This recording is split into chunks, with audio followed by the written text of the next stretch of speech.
NSG bid.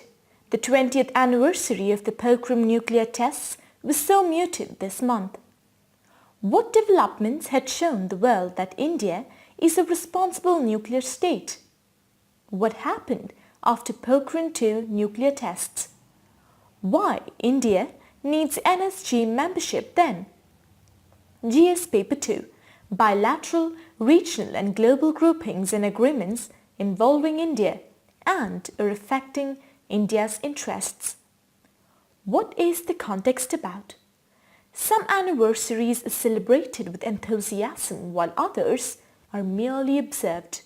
The muted response to the 20th anniversary of India's nuclear weapon tests this past month puts this milestone firmly in the second category.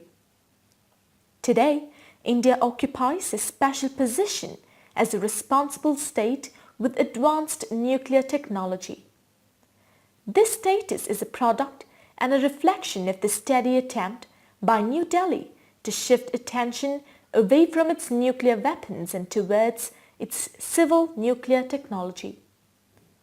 What developments had shown the world that India is a responsible nuclear state? It has announced voluntary moratorium for nuclear weapon testing after the 1998 Pokhran nuclear test. It has a firm no first use policy. It has a good track record for peaceful purposes and does not allow proliferation of nuclear weapons, unlike some nations like Pakistan, which has a dubious history of having many illegal firms for nuclear proliferation. India is already a responsible member of the MTCR Wassenaar Agreement in Australia Group. It also got 2008 NSG Clean Waiver and a has Indo-US nuclear deal. India has maintained NPT to be unfair as it says a nuclear state as a nation which has tested nuclear weapons before 1968, so did not sign it. But it has strictly adhered to the principles of NPT. After Pokhran II nuclear tests, the United States imposed sanctions on India, cutting off all aid except humanitarian assistance.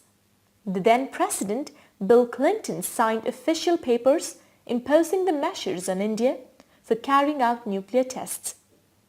The two new nuclear explosions drew further world condemnation. Pakistan had bitterly condemned the latest Indian tests.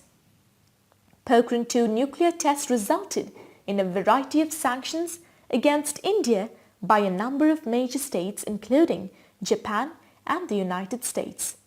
The challenge to mitigate international opposition with US and eventually bridge the trust gap was a great concern.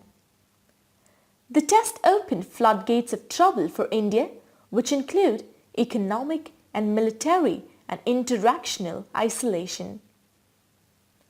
Why India needs NSG membership then? Analysts say joining the NSG is chiefly a matter of pride and desire to be taken seriously by some of the world's most powerful nations, since prompting international technology sanctions and limits on exports by conducting nuclear tests in 1998. India has been eager to gain legitimacy as a nuclear power. Joining the NSG will give India better access to low-cost, clean nuclear energy, important for its economic growth.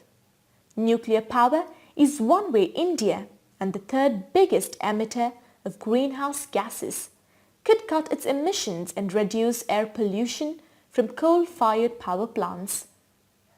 NSG membership would put India on a firmer footing to propose the idea of plutonium trade for its thorium program that has been waiting in the wings.